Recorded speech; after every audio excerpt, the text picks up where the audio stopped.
Welcome to TTM Cast, your sports collectibles podcast. TTM Cast is brought to you by Wanna Shuffle, the free monthly autograph trading service, and by Resolution Photo Matching, the industry leader in game-used authentication. Also supported by sportscollectorsdaily.com. If it happens in the hobby, you'll find it on sportscollectorsdaily.com. And sponsored by gemrate.com. The latest grading statistics from the 4 major grading companies are just a click away. Visit gemrate.com. It's free. And now, here's our host, Drew Pelto. Hello, everybody, coming to you once again here with TTM Cast, your sports collectibles podcast. It's a place where we talk TTM, cards, autographs, collecting, anything related to sports collectibles that comes to our mind, and a lot of other stuff, too.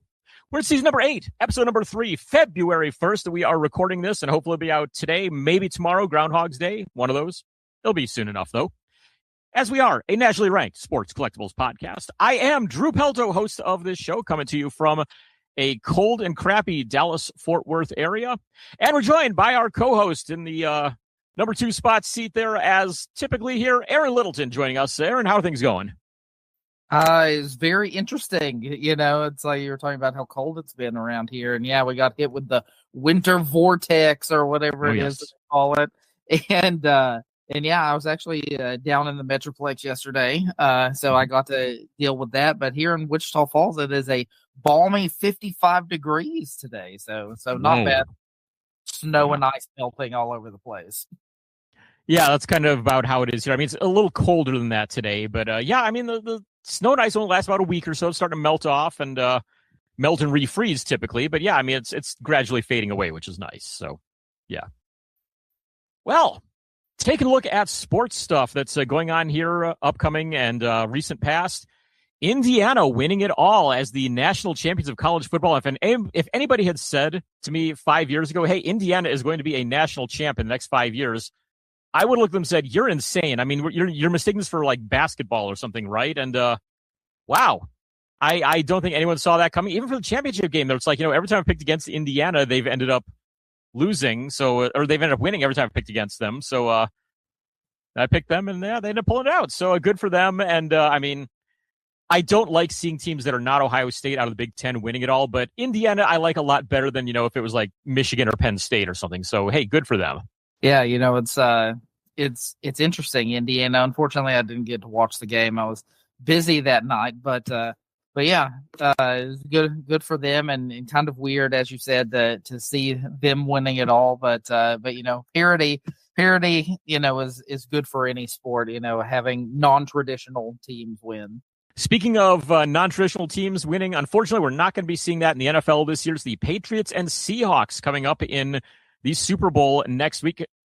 Can we say Super Bowl? I know there was this big thing for a while where it's like you couldn't say Super Bowl unless you were officially licensed by the NFL to do so. So the game next week that is taking place between the teams, it's Patriots and Seahawks. So Arron, any thoughts on there? Any thoughts on who you think is going to take that one, or anything on that? So I actually watched the Patriots and the Broncos. It's funny that you mentioned that. So so instead of the Super Bowl, maybe we should call it like the Grand Container or something. Right. There we go. There we go. We can trademark Grand Container, and we can just say that forever. We won't have to worry about it. But yeah. So I watched the Broncos Patriots game, I believe it was, and so yeah, that was an interesting game, but I don't know, should be a good game. Traditional powerhouses, as you said, so we'll see what happens.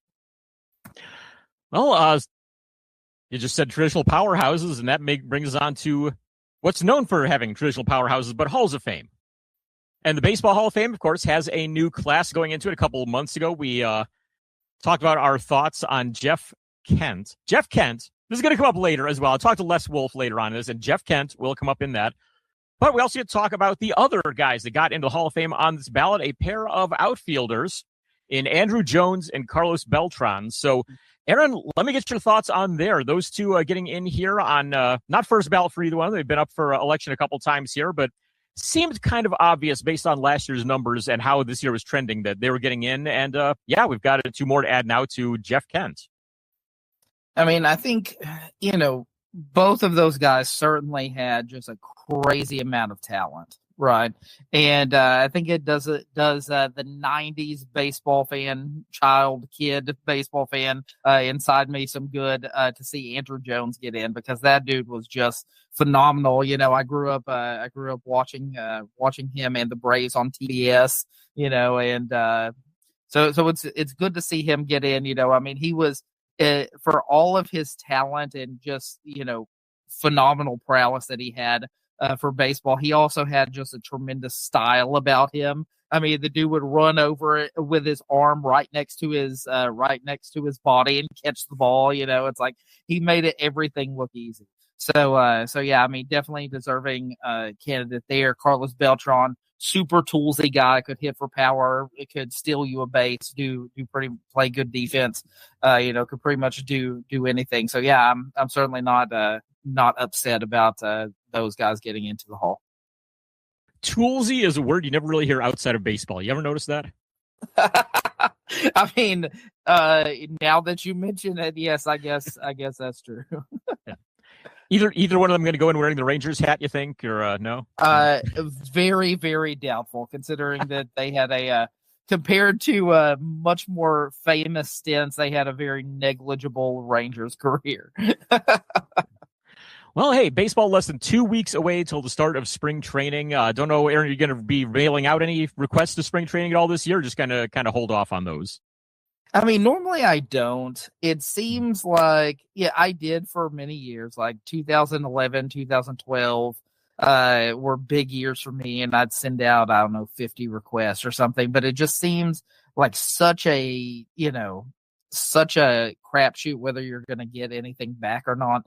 And so you can spend a lot of time and a lot of money sending to a bunch of guys at spring training. So I tend to send less these years because of that. Yeah, I'm probably going to try to target a couple of guys here and there, like blanking on his name now. Adam Jones from former Orioles outfield has been doing a lot of work with the Orioles camp the last couple of years. So I'm hoping that he'll be there one more time this year. I've got a set card to knock out on him. But I know one of our listeners, Alex Rauter, has done a lot of spring training mailing. I think he did a whole bunch on the 2024 top set, and surprisingly has had a lot of luck on some active guys. So I'm like, all right, maybe I'll have to look back and through his successes and see if there's anybody I can toss out there as well. But I'm thinking about sending off a few this year. I'm not really sure just yet. We'll see what happens, but it's on the list as a possibility. So yeah, we'll see. Also, less than 2 weeks away, even less than a week away. I looked up, and events starting for this on Friday this week. The Winter Olympics coming our way here. So I know we talked a couple of years ago about the Summer Olympics when they took place, and Jeff and I talked about that a little bit here and there. But Aaron, do you watch a lot of the Winter Olympics stuff, or even Summer Olympics for that matter, when it goes on? Well, of course I watch the Summer Olympics because basketball, gymnastics, it's like there's a lot of stuff, and the success or lack thereof, thankfully it's been mostly success that Team USA has in gymnastics, tends to greatly affect my bottom line as far as the gym is concerned. So I definitely have a vested interest in that.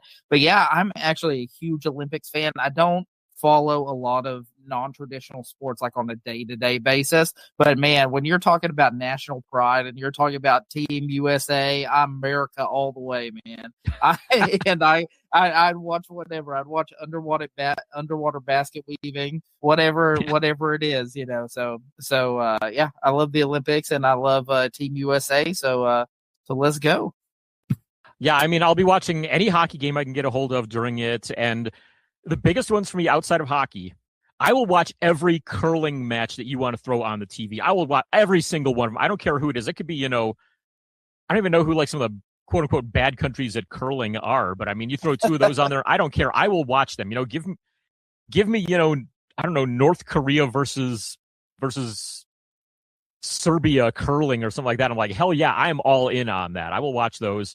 Luge is another big one. I always love watching luge and bobsled too. So anytime those things are on, plus hockey, I will be at the TV for those. So definitely looking forward to those starting up in less than a week here now.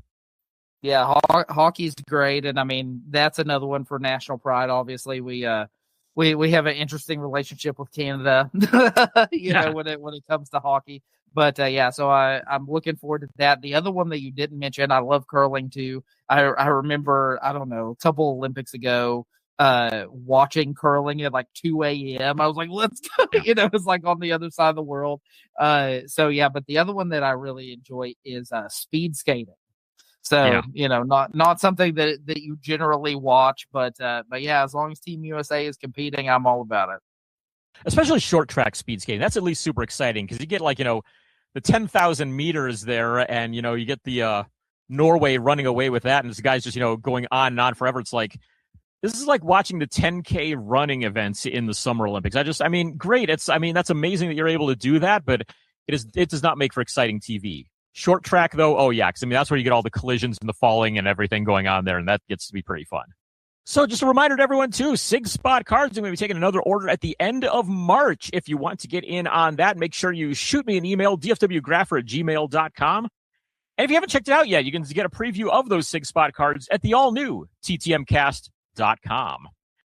Well, let's take a look. Arron, what's been going on for us over the last month or so? I'll take mine real quick here because I don't have a whole ton here, but found a guy on Facebook who had some 21 Topps Heritage Minors autographs that I needed, including, it was actually 4 Red Sox players, which, of course, the Rangers play them once a year, and I'd never bothered going for them because it's the Rangers and you can't grab that ballpark anyway. And then I'd never seen them spring training because they're a Florida team, but this guy had, I think it was Alex Verdugo, Japanese pitcher that I'm forgetting, Sarazawa, something like that. I forget the name here.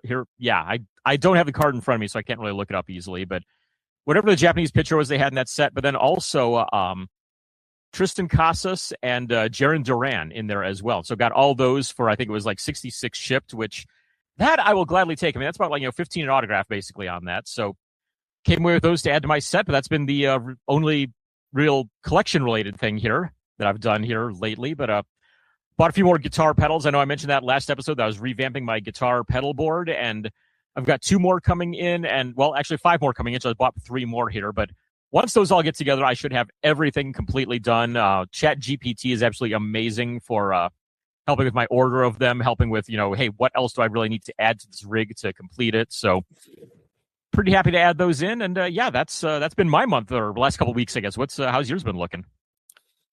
It's been an interesting last couple of weeks because in Wichita Falls, some of our northern viewers are gonna laugh when they hear this, but all it takes is a light amount of snow to basically shut down all of North Texas.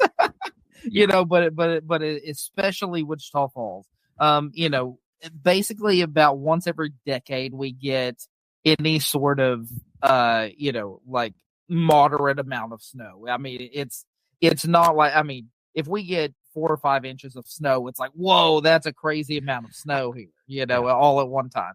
And so we got hit a little bit. And so, yeah, basically I've spent the better part of the last week for sure inside in my house. Like, they close the school district. The gym goes off of the school district schedule. So anytime they've got people who are smarter than me, deciding whether it's safe or not to get out. So, anytime they close the schools, the gym closes too. And so I've been hanging out. I got a PS5, and so I've been playing some Assassin's Creed. I've been playing some MLB The Show, hanging out, writing some through the mails. So yeah, most of the stuff that I've been doing since the last time we were on the air was dictated by the snow because I couldn't get out and work and do all of that. I did get one big Michael hit in, and that's brand new. I don't know if you know anything about this set or not, but the 2025 Flawless Achievement set. Okay, so I guess it's some sort of subset. Autograph. I got the 1 of 1, and it's a nice card. It cost me a little bit of money, but it is the only 1 of 1. And what I really enjoyed about it is it's got Michael pictured with a beard. I don't know. I do remember a time at one point when he had a beard, when, you just watch the games and for a little while he had a beard. I do not ever recall him having a card pictured with a beard. Somehow Panini has scoured the earth for a beard picture of Michael, and they put it in that set, which you kind of instantly be like, whoa, that looks different than most of his other stuff. I will have to mention that to Susan, our main baseball photo editor, and be like, hey, well done on that one, because you found something that at least one big Michael Young fan has never seen before. So, yeah, absolutely. And so I'll have to now, it's like you kind of like, wait a second. And so now I'm gonna have to go back through all my cards and be like, do I have a beard card in here? Because I don't think that I don't think that there was one. But now I'm curious to see. So as far as through the mails went, I'm kind of in an interesting spot because I did send 20 out before the snow.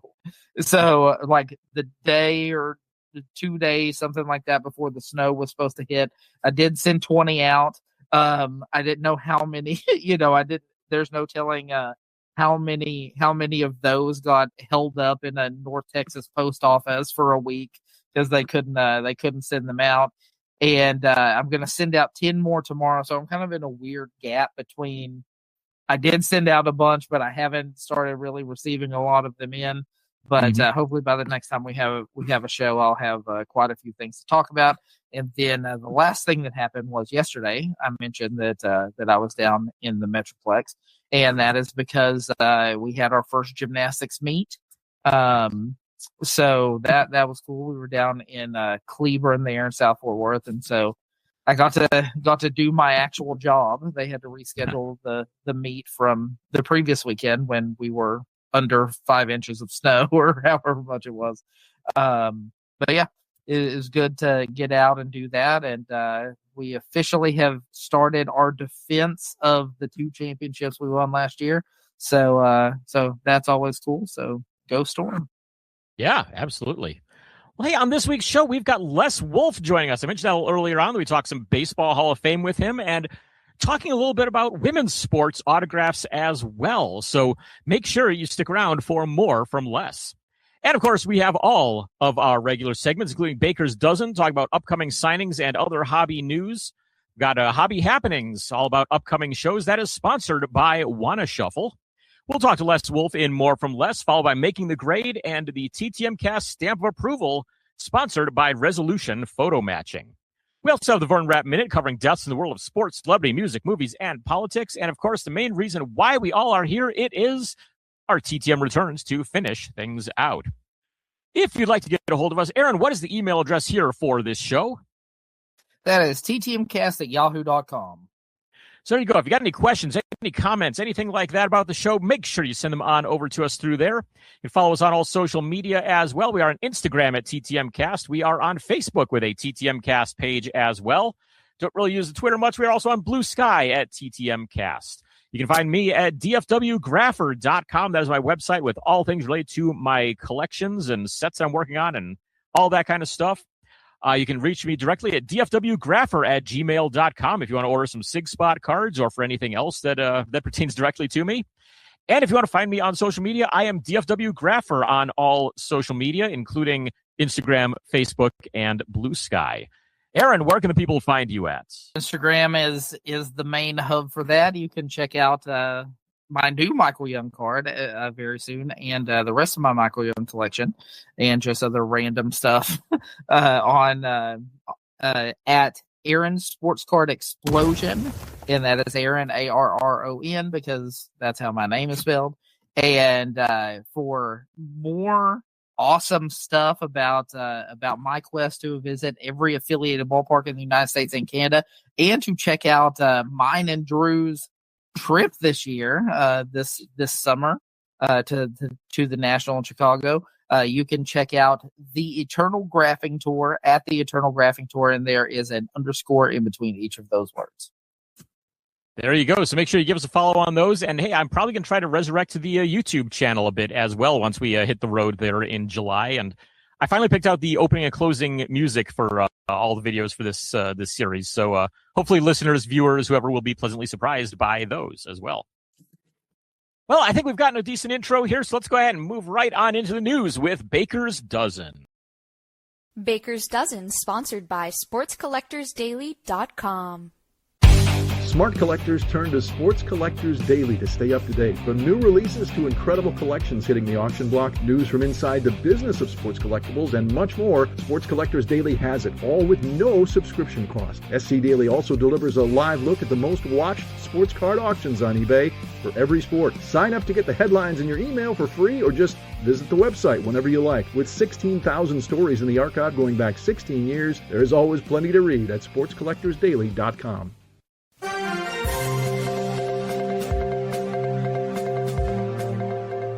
Baker's Dozen is a summary of all things collectibles news that's going on here. Of course, mostly card releases that are upcoming and some upcoming signings as well.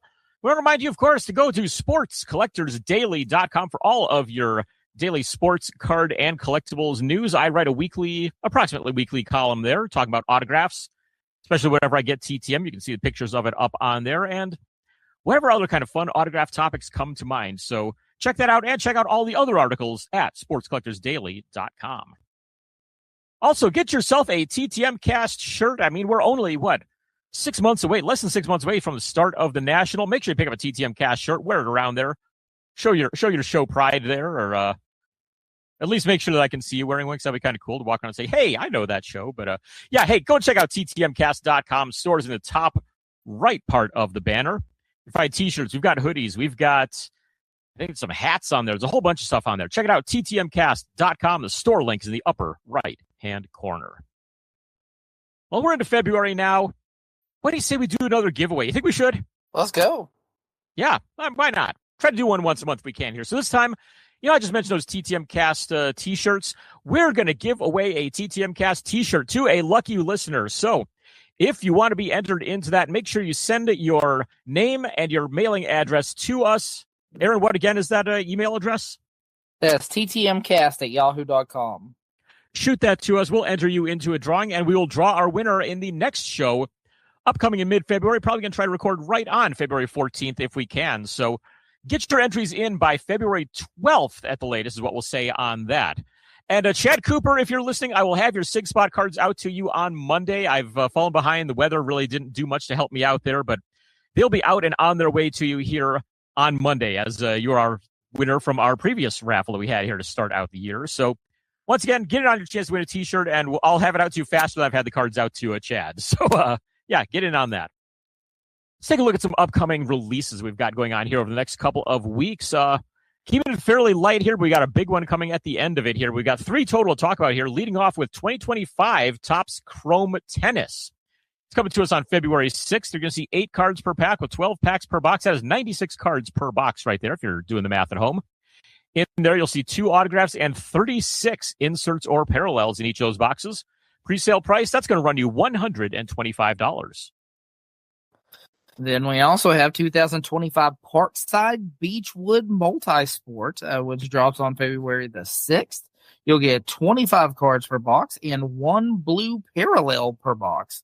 I don't know if that's numbered or short printed or some sort of something, but sounds interesting. And for more, the pre-sale price for that is $16. And lastly, the big one that I'm sure most of our listeners have been waiting for, 2026 Topps Series 1 Baseball is 10 days away from release. February 11th will be that one.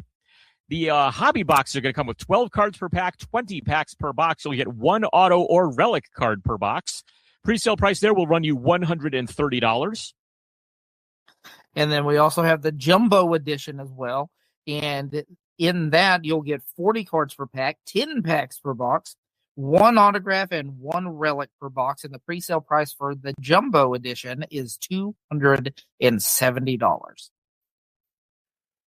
Got some upcoming signings here to talk about as well. These ones are all taking place mostly in early March. We've got a few that are going to be kind of late February that were last-minute additions that were worth mentioning, but kind of got these all scattershot. So if you're expecting them to be in like any kind of alphabetical or chronological or anything like that order, you're going to be unpleasantly surprised here. But let's start with Silverback Sports. You can find them at silverbacksports.net. 3 baseball auto sessions upcoming for them.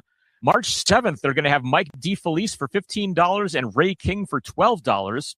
3 days after that, you can get Garth Orge through them, $12 per autograph, starting price on those. Once again, that's silverbacksports.net.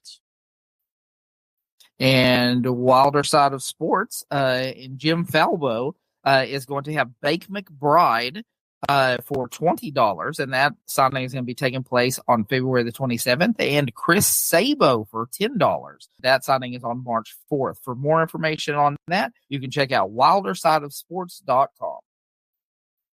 Mentioned Matt Lieben with ML Sports Enterprises a few times. You can find them at mlsesignings.com. They've got this guy in quite a bit, but they're going to have him again March 1st. Dwight Gooden will be signing $15 to get Doc. That's a very good price for him, starting price there. Once again, mlsesignings.com is the place for more info on him. And Autographs Inc., that is INK, is going to have Fair Hooker on March the 1st, and that signing starts at $7. And Dimitri Nance on March 14th, and that signing starts at $10. For more information about that, you can check out The Autographs Inc., that is INK.com. Who needs a fair hooker in their life? Great names on this list. Oh, yes, most definitely. Tom Orr, Atomic Sports, that's ATOMMIC Sports, has a couple big ones upcoming here. Got Ben Ogilvy coming on March 8th and Bert Campaneris on March 8th as well. Some 1970s baseball greats there. $12 the price tag on each of them. And then Jeff Carterud is going to have Kara Walters on March the 7th. That signing will start at $15 per item. And for more information about that, you can check out SCN under JB Autos. Got Under the Radar Sports has a couple of signings upcoming here, coming up very soon on these. So if you need these guys, make sure you get them in the mail real quick. But yeah, Todd Schaefer is going to have Mickey Morandini and Dominic Brown, a couple of former Phillies there with him. February 21st is the date on that, so make sure you scramble and get those out if you need either of them. $12 each starting price there. You can find more from Todd at undertheradarsports.net. And then we have Triple F Sports, and that is listed as Triple FFF Sports. So I'm not sure how many F's there are that we're dealing with here, but just know that that is listed under Triple FFF Sports. They are going to have former Ranger and Met Kevin Elster on February the 24th, starting at $8 per item. And for more information about that, you can check out SCN under Ferace 73. Another one that's running things through SCN is Joe Brown. He's going to have former, and maybe current, I know at least at some point he played for the Jacksonville Jaguars, Donovan Darius. March 1st is his signing, $15 per item on there. And you can find him on SCN at Joe0316. And then we have the autograph guy who's going to be having quite a few baseball signings here pretty soon. He's going to have former Dodgers and Rangers, and briefly, I believe, Boston Red Sox closer Eric Gagne on March the 2nd. That signing starts at only $12. Man, he had a great entrance music, by the way. Welcome to the Jungle. They had the caricature of his face when he came in. It said game over. I mean, man, that was just a phenomenal look, man. So Eric Gagne, you can get him for $12. That's always awesome. Then he's going to also have Michael Kelly on March the 2nd as well, and that signing will start at $12 as well. And then the D-Train is going to be there. Dontrell Willis will be signing for $12 as well on March the 3rd. For more information about that, really, really good nostalgia baseball here. And so for more information about that, you can check out theautographguy.com. I have a jersey card of Dontrell Willis I'm going to have to pull out and send into that because $12 isn't too bad to get that done. Absolutely. If you want more info on some of these signings and on other signings, go and check out sportscollectors.net. It's $15 a year to join, but so many great tools on that site. I highly recommend it, and that's where you can go to get all sorts of info about upcoming signings, including the more expensive ones. We try to limit this to the guys that are about $25 or less to start at, but hey, if you got a bigger name that you need, go check sportscollectors.net. Somebody might have them. Next up, let's move on into Hobby Happenings, sponsored by Wanna Shuffle.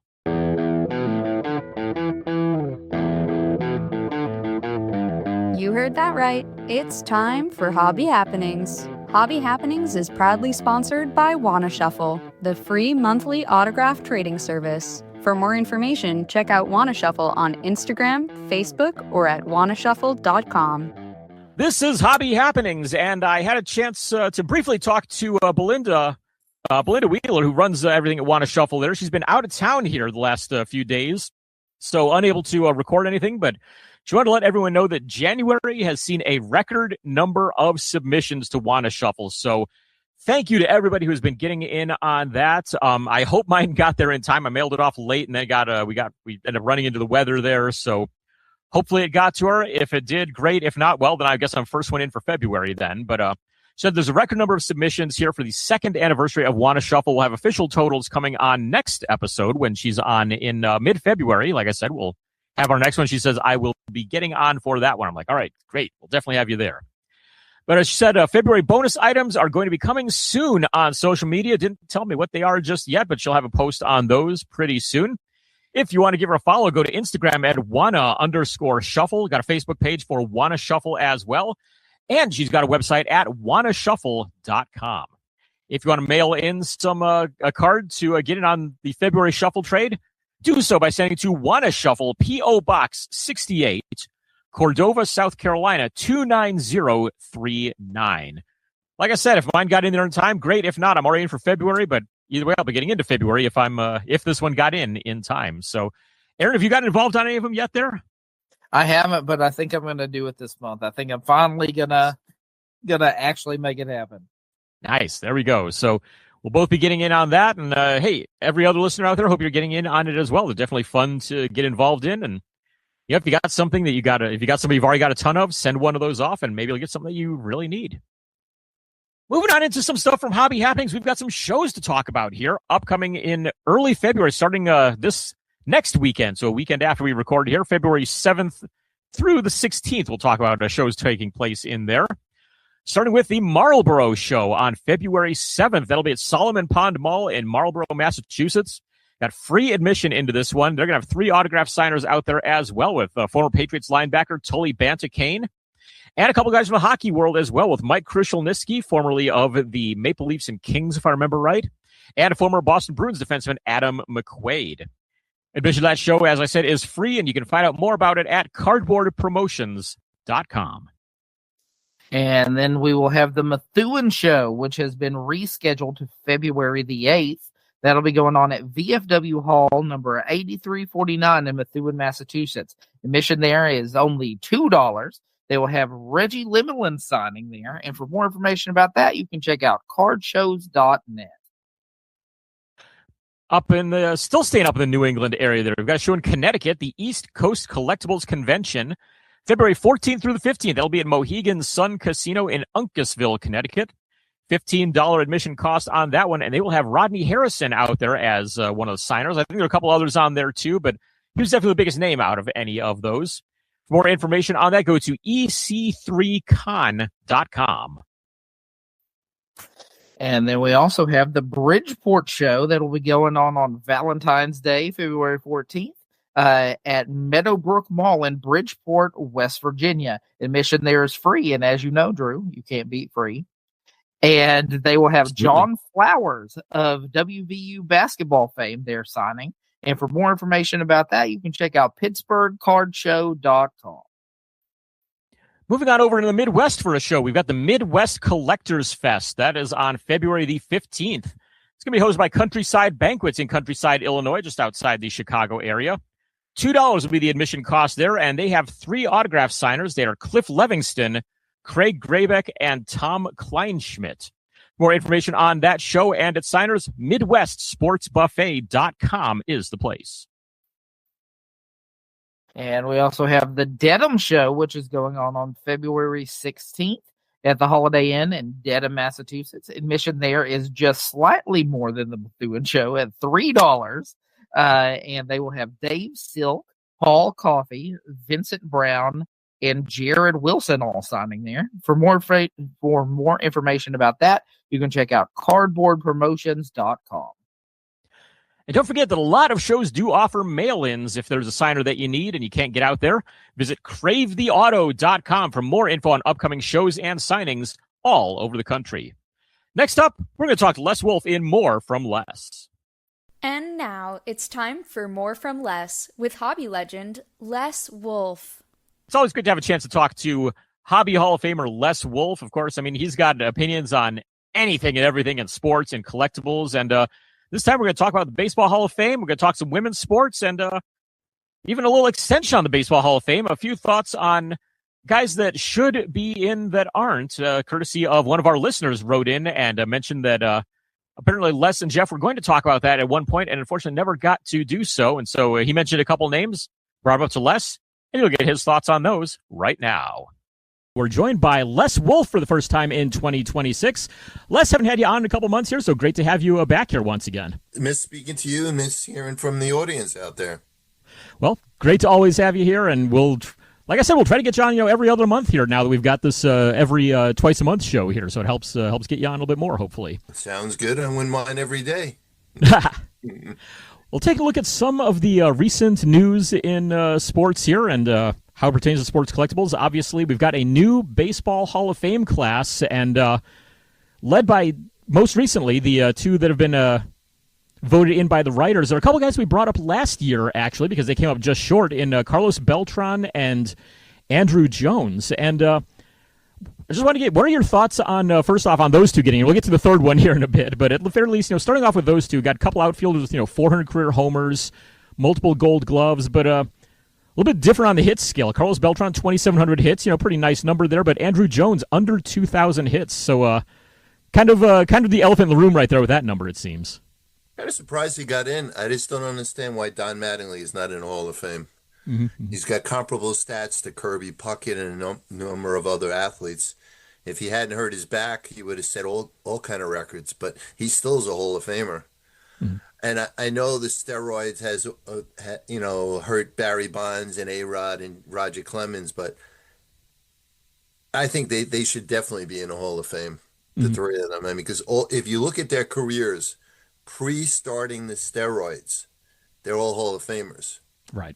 They took this. I mean, Bonds started taking the steroids because Sosa and McGuire were grabbing all the headlines. Yeah. But Bonds is his first ballot Hall of Famer. So is Clemens, and so A-Rod. I mean, come on, A-Rod was one of the best shortstops that ever played. Mm-hmm. Period. Yeah, I mean, Barry Bonds, he was well on his way to being a 500 home run, 500 steal guy no matter what. I think it's just, kind of the hubris that he had there after that of, I'm going to make myself into the greatest ever, I think kind of affects people. But I'm with you on that, he was a great before it, too. So. If you compare their stats to a lot of the Hall of Famers pre-steroid days, you'd see they'd be in the Hall of Fame. Yeah. But A-Rod is gaining votes, so hopefully he will get in. Yeah, I can see it. Definitely see it. Moving on to the one that left me apoplectic on the show a couple of weeks ago, whatever they're calling the Veterans Committee now, Jeff Kent gets in from that. Now, you just mentioned a minute ago Don Mattingly, who got snubbed again by the committee there. Of course, Dale Murphy was another one who was on there, got snubbed again. You haven't seen Kenny Lofton even come up on it in a while there, but Jeff Kent, 377 home runs, which, okay, good power hitter for a second baseman. 2,400 hits, that's, it exists. There's that. One MVP award, but he never led the league in anything at any point in his career, and he's getting a plaque. I got to know what your thoughts are on this, because I think I see where they would be headed. He was a very good second baseman. Nothing to take away from him, but he had a very good, funny line, and when you think about it, it's kind of funny. He said to his son says to him, he says, I'm a lot better than you are. He says, I'm going to make the Hall of Fame. And Kent never didn't come up to make the Hall of Fame, and now he's in the Hall of Fame. Right. Don't want to take anything away from Jeff Kent. I'm sure he didn't do any steroids, anything. Mm-hmm. He had decent statistics, but how are you overlooking Don Mattingly for that? And taking and letting him in there, and Dale Murphy. Come on, these guys completely dominated baseball in their time period. Kent was a very good hitting second baseman. You can't take that away from him. But what you can take away is the fact that Kent doesn't deserve to be in the Hall of Fame. Yeah. If you go back to the first two we mentioned there, Carlos Beltran and Andrew Jones, one thing that gets overlooked a bit occasionally is the glove factor. And Beltran's a 3-time Gold Glover, Andrew Jones 10 of them. How much are you of the opinion, because I know I am, are you of the opinion that Gold Gloves and defense tends to get a little bit underrated when looking at the Hall? Yes. I mean, but you got a guy like Ozzie Smith that was a decent hitter, not a great hitter, Right. but he was probably one of the best shortstops we ever saw play, in our time era. Mm-hmm. So I don't know. Yeah. I once had a discussion with another collector years ago. If you analyze how many players were selected to the Hall of Fame as opposed to elected, the numbers are just crazy because Yeah. the selected ones a lot of them don't deserve to be in. Mm-hmm. You got Rick Ferrell. Nothing against Rick Ferrell to his family or anything, but why is he in the Hall of Fame? Well, his brother was on the committee. You got Ray Schalk. Why is he on the Hall of Fame? Because he had friends in the committees. I mean, these guys were decent players, but in my opinion, you need to be like a Mariano Rivera or a Derek Jeter. I don't want to just say Yankees, but I'm just saying players that excelled at their position. And I think the Hall of Fame and all these Hall of Fames let guys get in because they make money on the Hall of Fame weekends. And that shouldn't be the reason why you're doing it. You should only elect guys that are the best of the best. Now you're electing guys that were very good, excellent players, but not the best of the best. When you think of Jeff Kent, or you think of Carlos Beltran, or you think of Andrew Jones for that time period, were they the best players in that time period? In my opinion, no. Not one of those three guys was the best at their positions then. But when you look at Don Mattingly, you look at Barry Bonds, you look at Roger Clemens, you're looking at the best of the best. Those guys were incredible players. Teams won championships because of those players. I mean, how many championships did Jeff Kent win? How many championships did Beltran won? One, right? With the Yankees, right? Yep. Yeah. I mean, how many did Andrew Jones win? Did he win one with the Braves? Nope, that was the year before he got to them. So yeah, well, it just shows you that these guys did not belong in the Hall of Fame. There was somebody that message board that I went on several years ago who had a really good standard for it that I tend to agree with. That's if you had a player on another team somewhere in the league, and they're coming to play against your team. So in this case, if they're coming to play at Yankee Stadium, and it was like maybe their last season or last couple seasons, would you think to yourself, oh, I have to make sure I get to see this guy play before he retires? And that was kind of his standard for whether a guy belongs in. And I like that. That's kind of where I start with, at least on these guys, before I go digging into the numbers. I mean, I got even a better yet example. Mm-hmm. Not that I'm a Patriot fan. I'm a Jet fan. Right. A hopeless Jet fan, I should say. But why isn't Bill Belichick getting on the first vote? I mean, there's the absolute answer to sports now is the people picking for the Hall of Fame. Mm-hmm. You got to change the standards for the committees on the all different Hall of Fames. This way we change the people that are in there. Right. Not, like I said before, I'm not a Belichick fan. He dished the Jets. He was a great coach. There's no two ways about it.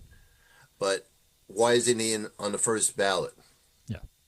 The only thing I can think of is, I mean, they've said that only 3 coaches have ever gotten in on the first ballot. But if you're going to make it a fourth one, I think even as, a Browns fan who basically saw Belichick help stab us in the back there with the move to Baltimore, you still have to put him in. I mean, the numbers don't lie in this case. Yeah. I mean, it's crazy, but I think Belichick example, at least the NFL is going to make an investigation into the people that are going to be on the committee. I think that should be done in all sports. Yeah. Moving on to some other names here. We just talked about, Don Mattingly and Dale Murphy and them getting snubbed.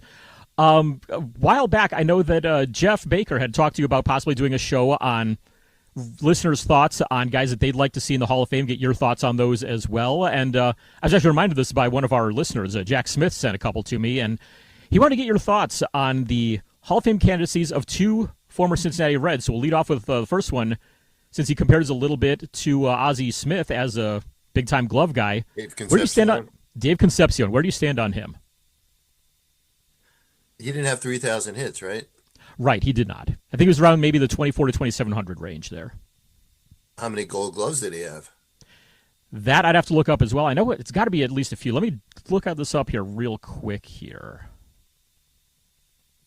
And he was a very, very good shortstop. Don't get me wrong, and he was on a lot of championship teams with the Reds. Yep. Here we go. 9-time All-Star, 5 Gold Gloves, somehow a 2-time winner of the Silver Slugger as well, and 2,300 hits for his career. So. What? And what was his lifetime batting average? Let's see here.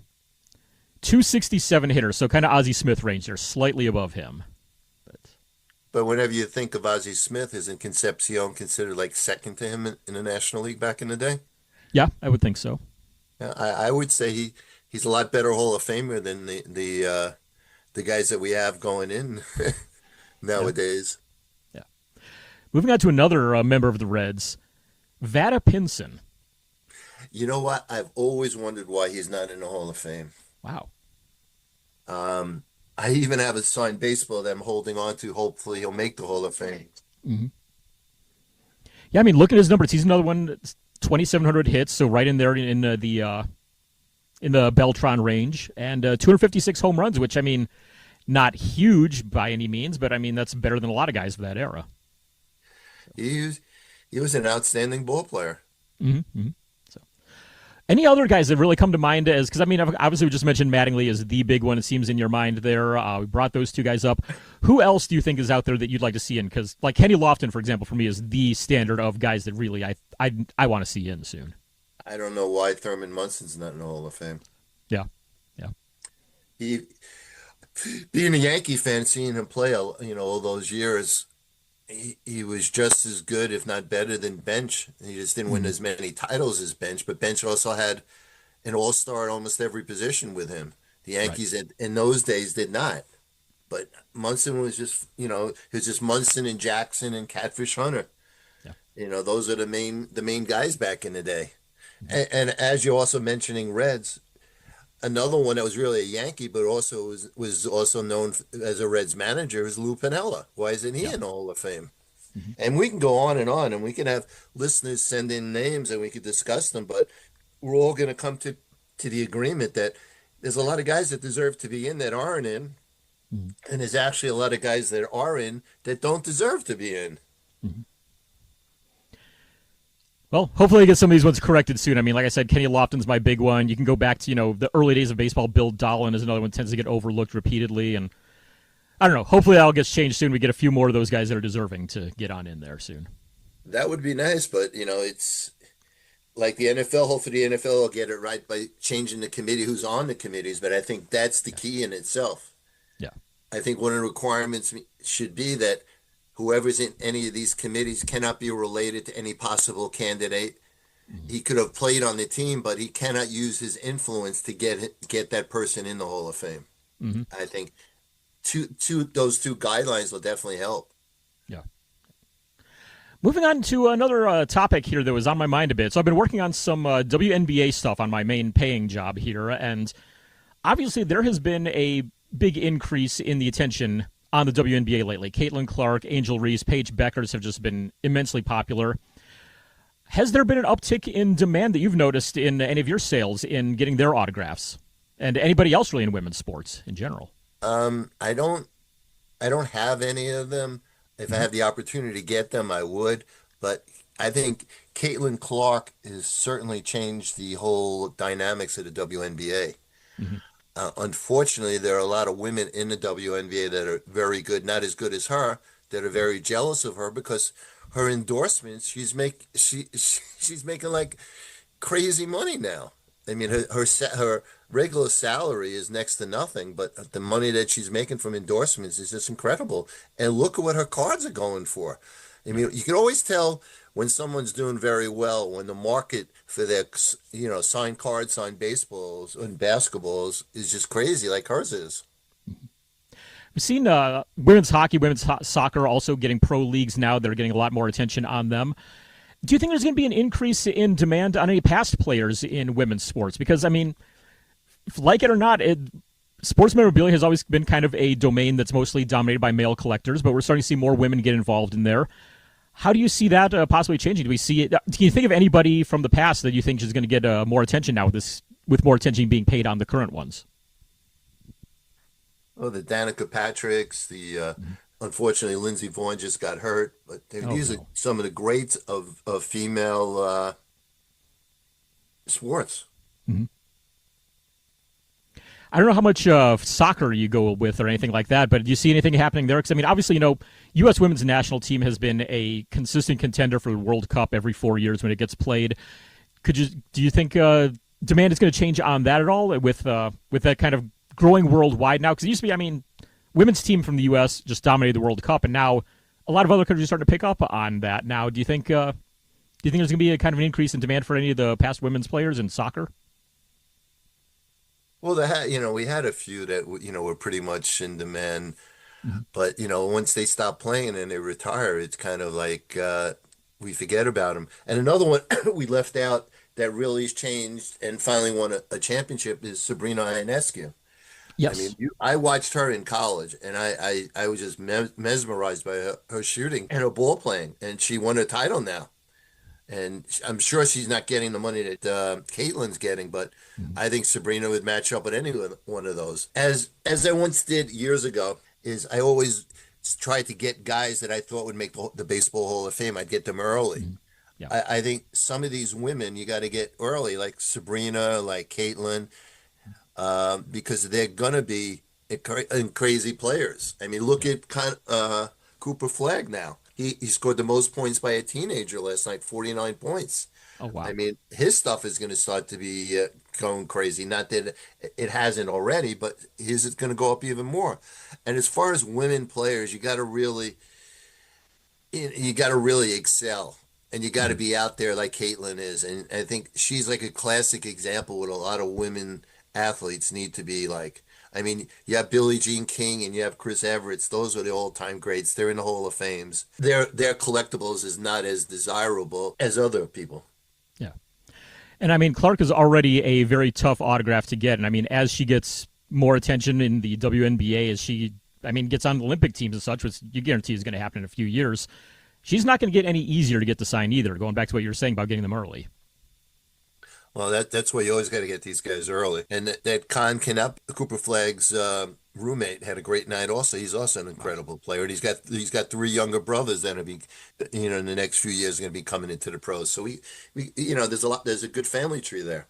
Yeah. Too bad I wonder if they had any daughters in that family. Right. Get them in there. Have a whole cross league family tree going on there. Well, lastly here, one thing I want to see if you know anything about this at all. We're 6 months out from the start of the National. Of course, it's going to be in Chicago again this year. And we do not have any autograph guests announced yet, which seems like it's a bit slow. I mean, it seems like usually by now we've got at least a few names out there and sometimes even a full roster at all. Have you heard anything at all? Is there any news on that front at all that you know of? I haven't heard any names, actually, but I'm sure that they'll have most of the new Hall of Famers there. Yeah, that's what I'm thinking there. But, it's a Chicago show, so, like all the free ones for the VIPs, at least, probably going to see a lot of, White Sox, Cubs, Bears, all those in there. But it's a Chicago show. Hoping they'll see some hockey, too. This will be the last year in Chicago for a while because the next year is going to be in Detroit. So that's an interesting show. Is that next year or is that 2028? Because I thought they've got 3 in a row for Chicago first. Oh, this will be number 2. I thought it was next year. You could be right. I don't remember. Yeah, I know it's one of the ones upcoming here is definitely Detroit, which I'd love to get to. We'll see if I'm able to get out to it. But isn't this year the 3rd year in a row for Chicago? No, 2024 was Cleveland. All right, so 25. Yeah, maybe. I think you're right. Yeah. 24 is Cleveland because 22 was Atlantic City because I was at that one. 23 Chicago, 24 Cleveland. Yeah, 25, 26, 27 I think Chicago. But we certainly outgrown Cleveland. Yeah, that's everything I've heard there. So, yeah. I'm interested to see how that Detroit one is going to go. I don't know if you were one of the ones who got a vote on that and which way you voted there, but I know that it was Detroit, Atlanta, and somebody else I think were the finalists on that one. So. Well, Detroit won that one. Right, yeah. So it'll be interesting, though. It's good to see that they're getting a new place to try out there, at least with Detroit. So see if I can get up there for that one. Hopefully it'll be a good spot for it. That's the only thing we can hope for. Yeah. It's gotten to the point, like you said, they've outgrown Cleveland. It's like, how many places are there that not only meet all the other standards they require for a national, but how many of them even have enough floor space? Because it can't be that many around the country. No, that's true. I mean, and they also need the hotel space. Right. Yeah. It's not just the floor space, it's the hotel space also. Mm-hmm. Transportation in and out, obviously. I mean, you've got Detroit Windsor, good airport there. They've got a decent public transit system, but how many cities just don't have a good connection between their all that kind of stuff altogether? So, yeah. No, it's true. Yeah. Well, there you go. Les, any other thoughts here before we call into this one? One topic that that I always try to touch upon, especially when I do my lectures in these libraries and when I speak to a lot of collectors, is protecting your collection. Yes. And I learned the hard way from having a water leak from my offices in the lower part of my house, and having a toilet seal break that ruined a lot of stuff in a closet. Recently, in the last month, I had another leak. This time, I think from a shower pen, it broke and it leaked into that same closet. But this time, I had not put anything on the top shelf or the bottom shelf. Mm-hmm. And so my whole closet had to be completely stripped, and we have to redo a bathroom because of that. But thank God, because I did that prevention, I was able to not have any insurance claim for any memorabilia. Because the last time was a 6-figure insurance claim because I had that much stuff damaged. But I think that we should maybe have a regular calls come in, and people sending in emails, how to properly protect their collection. Because we're all basically, to be honest, I didn't even realize myself because I had to move everything out of tubs into tubs and everything until I have the repairs done. But I got to tell you, we're all hoarders. We definitely are, and we don't even realize what we have until we actually have to look at everything again. And I'm finding stuff I didn't even remember having, and some great stuff and some mediocre stuff. But I will say that if there's anything that ever comes out of this podcast that I'm on, and that I leave paying forward for the collectors of the future and the past collectors and the present collectors, is just properly protect and preserve your collection. Yeah, it's so easy to buy and collect this stuff and store it, but we overlook the fact that we don't protect our stuff. Mm-hmm. And check everything that's around it too. I mean, make sure you drip those faucets when it's going to be freezing outside, and keep from having any pipes burst. Yeah. Definitely. Maybe we'll do that for maybe we'll do that for the April episode or something like that. We'll see if we can get some questions about protection from any of the listeners out there. So if you got them, send them on into us for sure. I mean, it's really crazy the amount of stuff that can get water can damage. Right. And you don't even realize it. And a little bit of water, unfortunately, can go a long way on that stuff, too. I mean, a couple drips here and there, and it's going to get pressed around and drip around and move around on it. And, keeping stuff in a basement or an attic, you got to do a lot of prevention to make sure something doesn't happen. I mean, I've even had a problem where a kitchen sink overflowed, and I had stuff on the wall in my basement, and stuff got damaged because of that, because it leaked through there, which another thing that who would have thought that? But, these things... you really it really needs to be inspected. I would, I remember the famous collector that before he sold his big Mantle card collection, and he's local to me in Long Island. He called me up and he saw what I was doing. He invited me over. He wanted to look at some of my Jeter stuff. So I went to his office and I looked on his wall in his office. It was right by sunlight. I got to tell you, the guy lost like $5,000 of Mantles and Munsons and DiMaggio's, stuff that was faded because of the sun. Mm-hmm. So he invited me to his house and with his Mantle cards and everything. I said, there's a bunch of things you need to do. Yeah. And people don't realize it. Some of it's just common sense. Mm-hmm. And some of it could be things you never even think of, too. I mean, I have a coworker who's told me about the collection his brother has, and they went through to try to get rid of some messes in his house and stuff, and they discovered he had I think it's like a 16 by 20 photo signed by every member of the 1980 U.S. Olympic hockey team. And they had to get rid of it because it ended up with like some kind of pest crap all over it, basically. From it's like, my God, how do you do that? But you never know where it's going to come from sometimes. Yeah. Well, I can also say another very famous collector that has a museum now. I saw on TV that somebody was doing an interview of him, and he had a bunch of $250,000, $300,000 jerseys on the floor in his basement. Oh, jeez. I said, I called him up immediately. I said, you're out of your mind. You got to take care of that. Yeah, jeez. I can't even imagine having it uncovered, much less uncovered and on the floor like that. Wow, just oof. So there you go. Something to talk about here in April. So collectors, give us your questions. Send them on in to us, ttmcast@yahoo.com. And Les, if anybody's got any questions direct for you in the meantime, what's the best way for them to find you? By email, by phone, social media, any of that stuff? You can call me 516-933-7787. You can email me lwolff, WOLFF 1823 at AOL. I'm all over Instagram, Facebook, Twitter, LinkedIn. So you can catch me on any of just Les Wolff Sports or just Les Wolff. You'll find me on all of them. I post every day.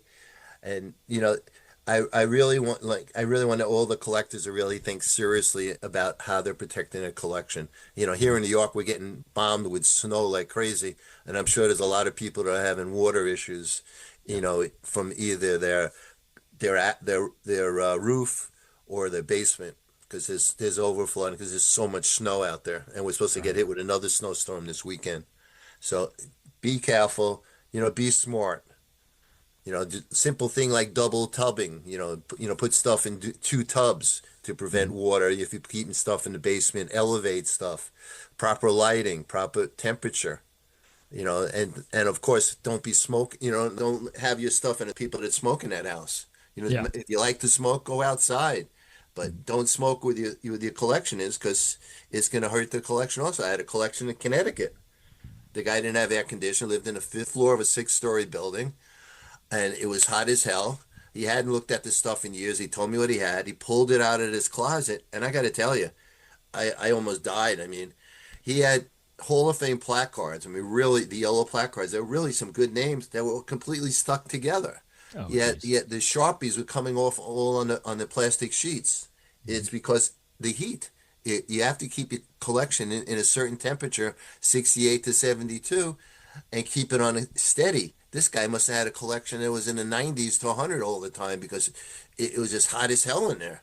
And he lost. I mean, I told him. I think I paid him $5,000 or $10,000, and I said to him, I would have easily been able to double that if you would have taken care of it. Then recently, I purchased from a woman, and her husband, her father had given her a bunch of signed baseballs. Probably one of the best baseball collections I've ever bought. But they never took care of it. They put it all of them after a game. You just threw it into a tub and left it there for years. Oh, jeez. So it was, it was a lot of work to take, to figure out who they were and the condition. But had that have been taken care of, and the woman said something interesting to me, which no one ever did. She said, if you find something in this collection that is worth more than you anticipated, would you pay us more money? I said, absolutely. And wouldn't you know, there was a bunch of Met game used bats in there that looked like garbage. I called up John Talby, he told me what they were worth, and I called the woman up and I paid her more money, and she was ecstatic. But these are the kind of things that you have to take care of your stuff. And even if you inherit it, it doesn't mean you just discard it. Take care of it. Yeah. Well, there you go. So if you got any questions, especially on any specific items in your own collections, send them on over to us. We'll talk to Les about that in April, coming up the next time we get him on for there. And hey, on this one, Les, thanks once again for joining us. And thank you. Always good to hear from you. And we'll be talking more about the National coming up here as well over the next couple months, as I know you'll be out there, I'll be out there, and hopefully we'll see a lot of listeners out there. Sounds good. Stay well, everybody. So big thanks once again here to Les Wolff for joining us in More from Les. And I want to remind you, as we talked about in there, we're going to talk about collection protection when Les comes back on again in April. So if you have any questions about collection protection, preservation, what to do with certain specific items in your collection, send them on over to us. We'll have Les answer all of your questions about that. Arron, what is that email to send it over to us? That's ttmcast@yahoo.com.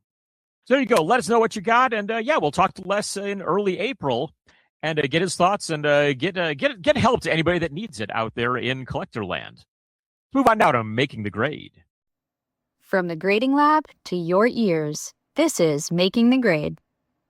Well, Making the Grade is a chance to look at all things related to grading here in the hobby, and We get some great numbers, of course, every show here with gemrate.com providing us some info. And Arron, what do we got on the big 5 grading companies? All right. The week of January 19th through the 25th, we have PSA, and they graded 401.4 thousand cards, which is down 11%.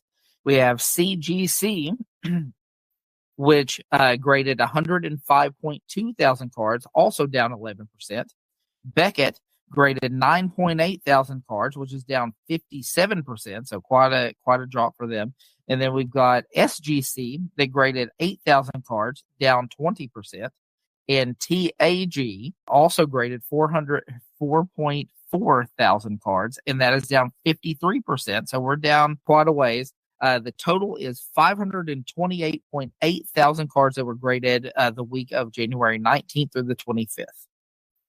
I bet that weather might have played into that a little bit. You get to, have to shut stuff down during the week with weather being there, with mail getting disrupted, anything like that. So I'm not too surprised those are all down a bit. Let's take a look at some other numbers from GemRate that are exclusive to TTM Cast. This is the Big 3. This week's Big 3 is brought to you by gemrate.com. Whose cards are hot and whose cards are cold this week? Let's find out from our friends at gemrate.com. The Big 3 takes a look at individual player grading trends. It tells you what's been going on with those. And talk about 3 guys that are moving up the list, 3 guys are moving down the list. And so moving on up, no surprise here, topping the list, Fernando Mendoza, the Heisman winner, the national champion quarterback, the probable number 1 pick in the draft here about 2.5 months from now. He is up 53% here these last couple of weeks. Ivan Demidov comes in second place. He's up 45%. And taking the number 3 spot, it's Drake May, Super Bowl quarterback of the New England Patriots. He's up 41%. Grading activity for May's 2024 Silver Prism and Base Prism rookie cards are up over 65% over the past 2 weeks compared to the prior 2 weeks to start out the year. So good to see those. If you got the Prism rookie, now might be a good time to go ahead and get that one slabbed. Meanwhile, Arron, who we got moving down the list this fortnight? Yeah, it's crazy what a Super Bowl berth can do for your card stock. Going the other way, we have the immortal WWE Hall of Famer Hulk Hogan, who was down 27%. Then we have Cam Ward, who is also falling at 30%. And then J.J. McCarthy rounds out our list, and he is down 33% this week. So there you go. Once again, a big thanks to GemRate for providing us all of the Big 3, which you'll find nowhere except right here on TTM Cast. Got all sorts of other great numbers on there as well, daily and weekly and monthly grading numbers. And if you really want to dig in deep into some of that stuff, go to their website at gemrate.com. All the basic stuff can be found on their social medias on Instagram and on Twitter at GemRate. With that, let's go ahead and move on in now to this month. So this show's TTM Cast stamp of approval. I bet you're wondering who earned this week's TTM Cast stamp of approval. Sponsored by Resolution Photo Matching, the industry leader in game-used authentication. Their ResMatch confirms that your item is definitively identical and definitively unique to a player wearing or using that same item, delivering the highest possible added value. They also take their responsibility to the hobby seriously, shown by the creation of the Resolution Advisory Board, made up of top collectors who ensure objectivity and client-first decisions. Visit resolutionphotomatching.com to see their exceptional prices realized and get a quote today. Yeah, I never really know what to say here, whether it's, this month. No, it's not a monthly show anymore. It's not this week either, because it's been 2 weeks. This fortnight just sounds awkward when I tried to say it a minute ago there. So this episode, I guess, our TTM Cast stamp of approval for this one. As we said, sponsored by Resolution Photo Matching. The stamp of approval is just a chance for us to take a look at anything that we want to highlight from the previous couple of weeks there, whether it's sometimes it's sports and collectibles related. A lot of times it's not. Could be just about anywhere. So mine for this week is food related, and I've discovered the greatness that is Saint Agur cheese. It is a French cheese. It's a double cream blue cheese, so it's like very similar to like a brie in terms of the kind of softness and texture of it, but it's got the blue running through it there that just makes a really great cheese. And yeah, I had some the other day. It was absolutely amazing. I had the rest of it today here a little earlier, and yeah, it is just if you like blue cheeses, if you like brie type of cheeses, that is the absolute perfect cheese as far as I'm concerned. So St. Agur cheese, if you ever see it in your grocery store, I found it at Whole Foods, and if you find it there, give it a try. It is so good. And kind of a secondary one, the Wikipedia list of cheeses that I just found a couple days ago. I think it was just yesterday, actually. It breaks down like every cheese you could possibly imagine, has broken down by what area it comes from and all sorts of info about it. And it's like, this is paradise. I can't believe I haven't found this before. It's taken me this long to find it, but I'll be spending a lot of time on there because cheese is absolutely just incredible in general. So there you go. That is my stamp of approval for this episode. Arron, what do you got for yours? That's a process. That's a process, nobody, that you're out here reading a list of cheese. Yes. I think, like I said, I think it's more shocking that I have only discovered it just now. So yeah, you know what? I would definitely get on that bandwagon. I think yes, that is more shocking. So yeah, my stamp of approval is days off because of snow, because that's kind of what happened. So I didn't have to work. So I got to hang out and watch some TV and get. I generally stay pretty busy, especially this time of year, trying to get ready for season or, run the gym, or we've got birthday parties or something like that. And so to get a little bit of a breather, a little bit more of a breather. It's funny. You said earlier that we ran into the weather.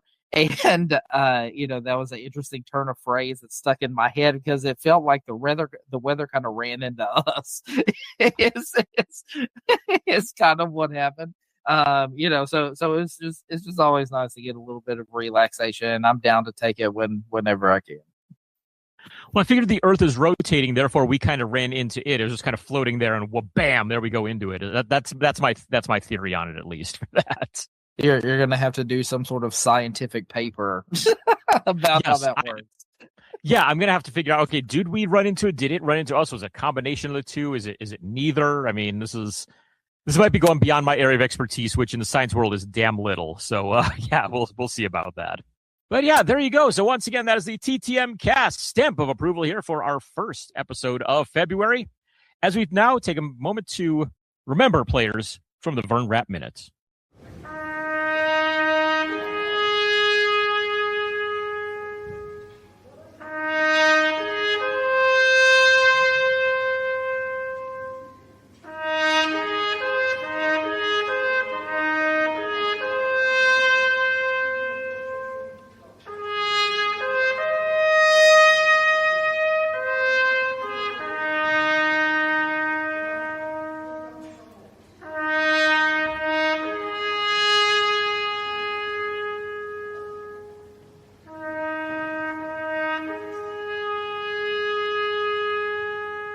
Vern Rapp Minute is dedicated to the memory of Mr. Vern Rapp, former Major League manager, minor league ball player. Our show's founder, Jeff Baker, had mailed him not knowing that he had already passed away, and so we provide this as a service to all of you collectors out there to let you know when someone has passed away in the world of sports, celebrity, music, movies, politics. Anybody who's a good TTMer, we try to let you know if they have passed away. This week, we're going to start with some baseball, and we lost Wilbur Wood in the last couple of weeks. Wilbur was a pitcher from 1961 to 78 for the Red Sox, the Pirates, and most of his career, the Chicago White Sox. He had Topps cards from 1964 to 79 every single year in there. He was a 3-time All-Star and a 2-time American League wins leader. Absolute workhorse. He had, I think, 2 other years where he pitched at least 350 innings in him, which, I mean, when you're chucking knuckleballs, it makes it a little bit easier to throw crazy amounts of innings out there. Wilbur was a good TTMer through December of 2025. He was 84 years old. We also lost Zach Monroe at the age of 94. He was a pitcher from 1958 to 1959 with the New York Yankees. He also had cards in the 1959 and 1960 top sets as well. During his career, he was 4-2 with a 3.38 ERA, 1 save, and he won the 1958 World Series with the Yankees. He was a good TTMer through August 2022. We also lost Dave Schmidt here in the last couple of weeks. This is the catcher, Dave Schmidt, not the pitcher. The catcher played for the 1981 Boston Red Sox. Very short career for him. He only had 49 career plate appearances, but whacked 2 homers in those 49 plate appearances. So pretty nice way to go right there if you're If you're only going to play a short career, make sure you whack 2 homers during it. He had a card in 1982 Topps that he shared with 2 other Red Sox players. He was a good TTMer through January of 2025. Dave Schmidt was 69 years old. And we also lost Stu Tate at the age of 63. He was a pitcher with the 1989 San Francisco Giants. He had cards in both the 1990 Flair and Topps debut sets. He only played 2 games. He only pitched 2 games in the MLB. And during that time, he pitched 2 2 2/3 innings, and he had a 3.38 ERA with 4 strikeouts. He was a good TTMer through January 2025. Another pitcher on the list for this week, we lost Ray Crone. He pitched from 1954 to 58 with the Brewers and both iterations of the Giants in New York and San Francisco. He had a perfect 500 record in his career, 30-30 for his win-loss record, a 3.87 ERA. And he has cards every year from 1954 to 58 in their top sets. He's a good TTMer through December of 2025. Ray Crone was 94 years old. And we also lost Claude Gibson. He was a defensive back from 1961 to 1965 with the San Diego Chargers and the Oakland Raiders. He had cards from 1964 to 1966 in those years' top sets. He had 22 interceptions, 1 pick six, and 3 punt returns for touchdowns in his career. And he was a good TTMer through November 2024. He was 86 years old. Keeping in the football world, we lost Scott Laidlaw. Scott was running back for several seasons, mostly with the Dallas Cowboys, also briefly with the New York Giants, played 1975 to 1980 with those teams. Only 1 card in his career. He appeared in the 1977 Topps set. Ran for 12 career touchdowns and won Super Bowl 12 as a member of the Cowboys. Scott was a good TTMer through August of 2023. He was 72 years old. And then we also have John Brody, who we lost this week at the age of 90. He was a quarterback from 1957 to 1973 with the San Francisco 49ers. And he had cards annually from 1961 to 1973 in either the Topps or Philadelphia sets from those years. And he was the 1965 Comeback Player of the Year and the 1971 MVP. He was an occasional TTMer through November 2025. We also lost Frank Pitts. He was a wide receiver for the Chiefs, the Browns, and the Raiders from 1965 to 74. Took them a while to get him a card. He didn't get a card until 1973 and 74 in the top sets those years. He was a winner of Super Bowl 4 as a member of the Chiefs. He scored 28 career touchdowns. Frank was a good TTMer through December of 2025. He was 82 years old. Then we also lost Phil Goyette at the age of 92.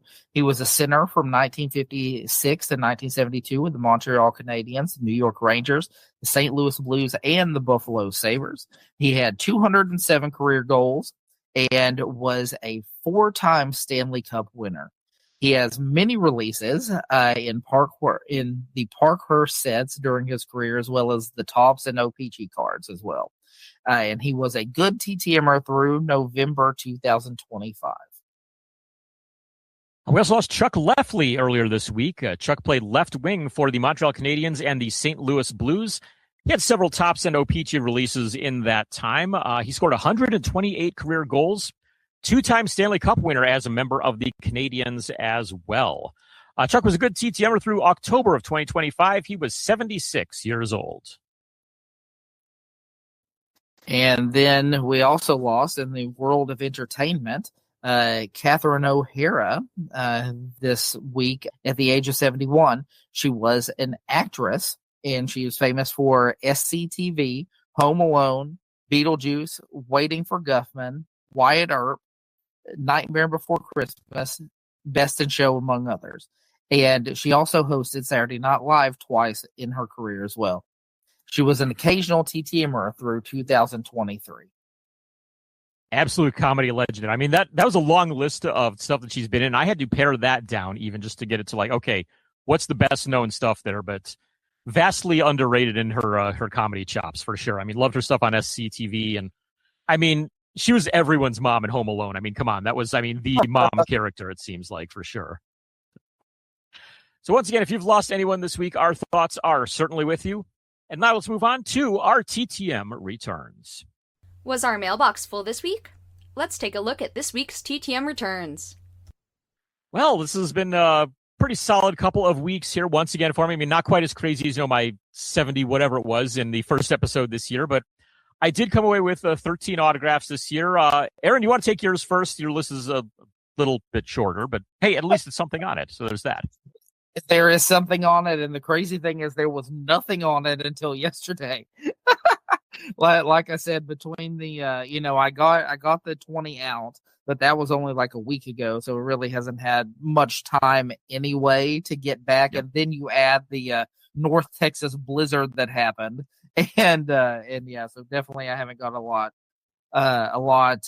going back, but hopefully they are in the queue for next episode. But yeah, I did end up getting just one return, and that is John Fina. I got him back. He's nice enough to sign 3 cards for me, former Buffalo Bill. And yes, not to be confused with John Cena, you can see him. Funny thing is, I think you and Chris and I have all gotten John Fina back each individually over the last 4 months. So it's kind of funny to see the overlap like that there with all of us getting him. It's funny. Yeah, I remember seeing him on your list last time, and I was like, wait a second, I bought cards of him. Yeah. So yeah, yeah, Chris had asked. He said, "Hey, yeah, if you got extra cards on any of these guys, I'll make a deal with you where it's like he would send off a few cards and he'll keep most of them, and I get one out of each one. It's like I will gladly take that deal. So yeah, I got one from him from that. I got one of my own. Now you've got yours to go along with it. So yeah." Well, all right. What do I have here? I've got 13 that came in this last couple of weeks here, and ironically, yeah, the only baseball ones that I got back. Oh, wait, no, I did get one other baseball one there. So I have had successes in 6 different sports coming in here. So kind of cool to see the variety there. But I'll just go down. These are all in chronological order of when I received them. So got Daniel Hemrick of the NASCAR world, signed 3 cards I'd sent to him. Ray Whitney, former Dallas Star, I believe, among other teams, but he signed the 4 cards I sent to him. As interesting one there. That one I believe I sent to. I want to say I sent to an address in Arizona and came back postmarked from St. Louis. So not sure what he's doing in the St. Louis area or if he just happened to be there for something. But yeah, not sure what the deal was there. But either way, it came back to me. Former pitcher for the A's, Chris Cotteroli, signed 4 cards I sent to him. And a fun one for any error collectors out there. You may know that the 1989 Topps record breaker card of Doug Jones does not show Doug Jones on it. And for a long time, Jones would not sign that at all, just because of that. But Chris Cotteroli is the player that is on that card, and he has no problem signing it. So if you work on the 89 Topps set, or if you just want some cool error cards to get signed, send that one to Chris Cotteroli. I also got back former LA Kings forward Charlie Simmer, who now lives in the Austin area. He signed 3 cards for me. Former center for the Suns, the Pistons, the Cavs, and maybe a couple other teams in there as well. Mark West signed 4 cards I sent off to him. Former college quarterback turned NFL and NFL tight end at least. I think he may have gone back to quarterback in the CFL, and that is Tommy Stevens. Had a few cards in around 2020 or thereabouts with the Saints as a draft pick of theirs. Signed 4 cards for me as well. Jeff Hornacek, currently working with, I believe, the Utah Jazz, if I remember right. Sent off to him. He signed 2 cards for me. Just a heads up with Hornacek, he's only signing 2 cards per request. So I sent off 4. Yeah, I got back 2. He kept 1. So if you have any ones that you need specifically done, make sure you only send that 1 or 2 or whichever. Don't if you have more, if you're looking for some specific ones, don't try to push it. He might end up keeping it. This week I got Orest Kindrachuk back, former hockey player with the Philadelphia Flyers and the Pittsburgh Penguins, maybe a couple other teams in there as well. Signed 3 cards I had of him. Former running back from the Colts, Roosevelt Potts, signed 3 cards as well. Former wide receiver for the Cincinnati Bengals, Reggie Rembert, drafted by the Jets, did not sign with him. They traded him to the Bengals. He played a couple years with them. He signed 4 cards for me through I think it was an Indianapolis address, Indianapolis area at least. Also got Thomas Vanek back, former Buffalo Sabre. God, who else did he play for? I think the Wild, maybe a couple other teams there. He's another one who will sign only 3 per request. So if you send any more of that, you're risking him keeping them. So only send the 3 that you want done. And I mentioned I had a couple private signings as well that I sent off to. And Santiago De Leon, who we've mentioned on the show a couple times, he's done some signings. And I got in on his ones with Horacio Pena and Vicente Romo, former Major League pitchers that are down in Mexico. But he was able to get them to sign. I think it was either 12 or 15 an item. I needed both for 72 tops. So I managed to knock out both of those as well. So that's the rundown of the TTM successes for the week. And yeah, Aaron, you said you've got a bunch you're sending out. I've got to start getting on that for mine as well. I haven't mailed out any yet this year. We're a month in, and I'm like, yeah, I probably should get going on that, or else, I'm going to end up sending out, 100 or 200 in the final 2 months again, like I did last year. And I don't want to get to that point if I can avoid it. So yeah, not sure who I'm going to send to just yet, but it's loaded up on the docket here to handle all of that. So there you go. I think that about does it for this week's this episode, however long it's been, week, month, somewhere in between. Big thanks to Les Wolff for joining us on there. Big thanks to Aaron sitting on the co-host seat, and for Ruthie Baker for providing all of the production work to send this from our mouths and out to your ears. Aaron, any other thoughts here before we go ahead and tie this one up and send it on off? No, I mean, I'm looking forward to getting some TTMs back and having stuff to talk about on the next show. So yeah, y'all have a good couple weeks, and we'll see y'all soon. There you go. And hey, speaking of that next show, February 14th will be our next one. I'm going to see if I can get Will Hamilton on from Resolution Photo Matching. I, of course, was on his podcast a couple of weeks ago.